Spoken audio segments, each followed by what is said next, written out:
Got myself a new radio. It's the Triumph Instrument PRC 152 replica. This is the newest version that started being sold in July 2021.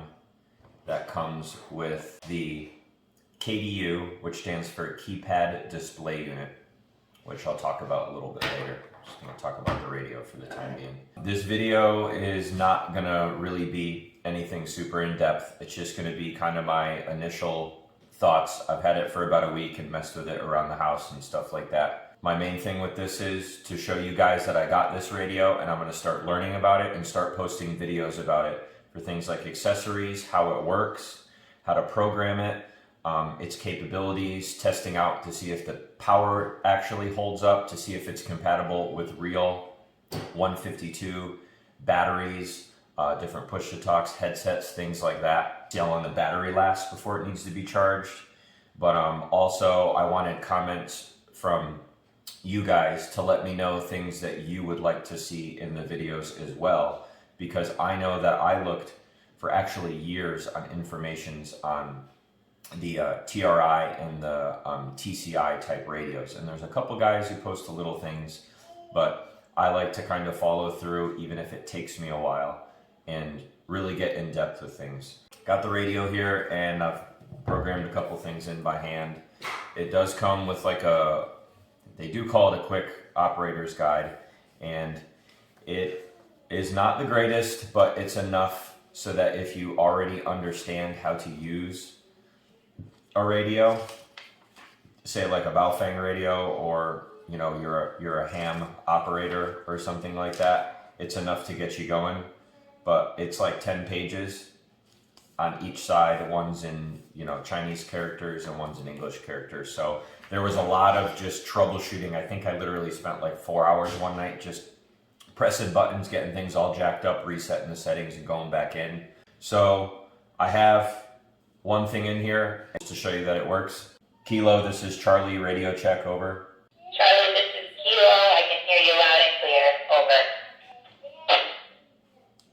Roger that, Charlie, out. Not to start off with things that are bad right at the beginning, but the internal speaker on this radio is not really the greatest. As you saw, that was with volume all the way up. It kind of has like a tinny, crappy speaker sound, but it works. It gets the point across. I mean, really with something like this, you're probably going to be using the connector, connecting to a push-to-talk, a headset, something like that. But anyway, so one of the things that's really cool about this, the KDU. So let me hook this up. So when you're hooking up this accessory, there's a little knob that goes in the knob right there, and it's just a thumb screw, and you can see there's a gasket around it with the pins to help keep it waterproof. Then when you're hooking up to the display unit, this actually uses the same connector as the comms gear supply push-to-talk adapters. It only goes in one way, so you got to line it up, and once it lines up, it just pushes in, it locks in, and you can see all of a sudden this has got power, and it will not pull out until you pull back on this locking fitting, and then it will pull apart. These buttons coincide with what's on the keypad on the radio, but one thing that I'm not going to go over in this video is what the buttons say are not necessarily what coincides with what the radio does, because they made this an exact replica. So you need to learn what the keypad layout is. There are 2 buttons that are missing in this layout, at least at the point where I'm learning, and it's these left and right arrows. Otherwise, everything else does work. But for example, this is a push-to-talk button. So, Kilo, this is Charlie, radio check, over. Charlie, this is Kilo. I can hear you. Over. Roger that, just still testing for the video. I'm going to switch channels over to the house intercom. Out. So what you can do from this now is you can hit the tools button on here, and that's going to switch. You'll see on the radio that switches your line channel. So I'm down on the other channel. Hello everybody on the intercom. Hello, we can hear you. Roger that. I can hear you too. Oh, there's the other house on our intercom. Cool, I'm testing for my YouTube video right now. I just wanted to show that it's working. It does do a dual monitor, so no matter what you have selected, say if somebody started transmitting on the house intercom thing that I have set up, it's gonna let me hear that, and you can easily switch between the two channels.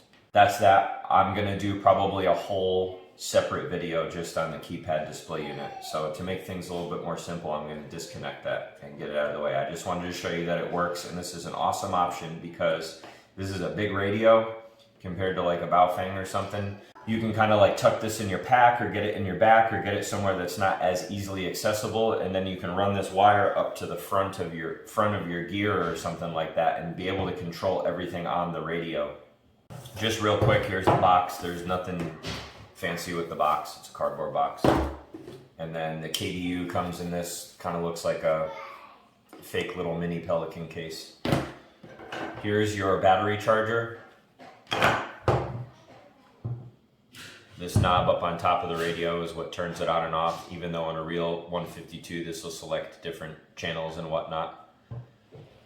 So to take your battery on and off, you have a little locking lever.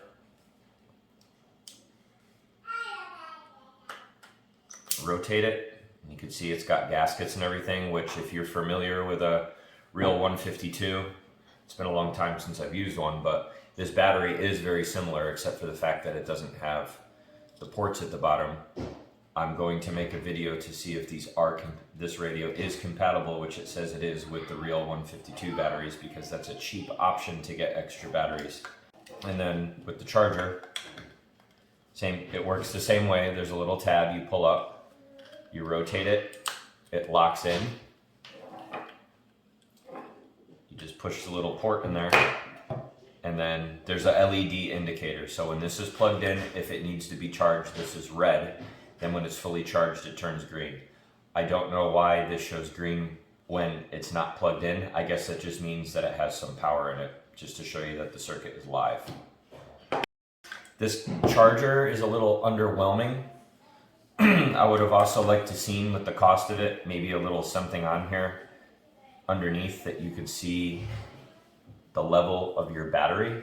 Like I said, I've had this radio for about a week now, and I've had it on for days, transmitted it quite a bit, just fiddling around with it and everything, going between the different modes, and it shows full battery. It hasn't even gone down, so this battery probably lasts quite a while. You got to make sure you line this up the right way, and I'm getting a little cattywampus here because I'm looking at this a little backwards. So you put it in, it will only allow you to really do it the right way for it to go smooth, and then that locks right back in, and you turn this and it boots up. I turned off the beep noise. Now another thing you could see on there too, a lot of the other videos you just see frequencies. You can actually program in letters to name your channels, which I did. That was something that was really, really important to me, and I thought at first you could not do that with this radio.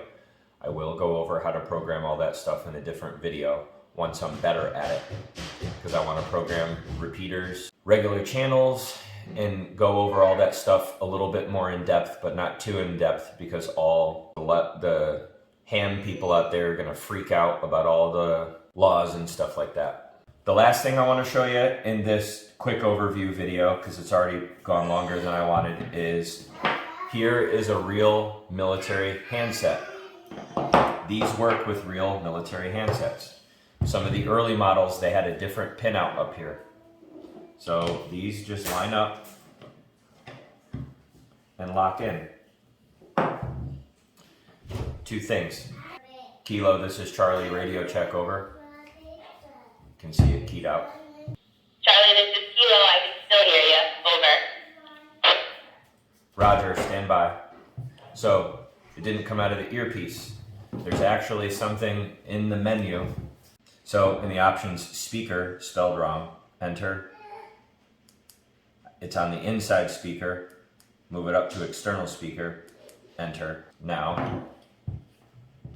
Roger, Kilo, I made my adjustment. Another radio check, please. Over. Roger that, just wanted to show it moving over to the handset. Charlie out. So I don't know if you heard it through the video, but it comes out the handset, which is cool. With that being said, one of the biggest issues people have that I've covered a lot in some of my other communication videos is electric microphone and dynamic microphone. So like MSA Sordin or Comtac headsets have dynamic microphones. So when they're hooking up to a radio that is used to using an electric, if I'm saying that right, microphone, like a Baofeng radio, it doesn't work or it comes out really quiet. This has an option inside of it to be compatible with both microphones. So you can get a non-amplified push-to-talk to use on this radio that's cheaper. I'm actually getting one and I will go over it in another video. And then if you are using a cheaper replica headset with an electric microphone or a smaller non-hearing protection one with it, you can change that setting and use it on electric. Or if you're using one of the good high-speed headsets with a dynamic microphone, you can change that to dynamic and it's going to work. I don't have the push-to-talk to test that, but it should work. That's one of the important things. And there's so many other in-depth things with this radio that I haven't even dug into yet. Stand by for it. It's gonna come. It's gonna come slow because I want to make sure I understand these things before just puking them out on YouTube and being wrong about it. Anyway, I've already gone pretty far here. Like I said, leave me some comments on things you want to see about these radios. There's probably going to be a couple comments that this thing is a waste of money. Okay. I think it's pretty cool. It's pretty hefty. It's supposed to push 15 watts out of this new model on some of the frequencies. So we'll see. Like I said, leave me some comments. Let me know what you want to see. I plan on integrating this and testing it with a lot of the real Harris accessories. I'm hoping I'm going to be able to get one of the VRC mounts and mount it in my LMTV. Again, I ran my mouth for too long. I'll probably edit it down and get it a little bit shorter, but this thing's went too long. Let me know what you want to see, and we'll do my best to make it.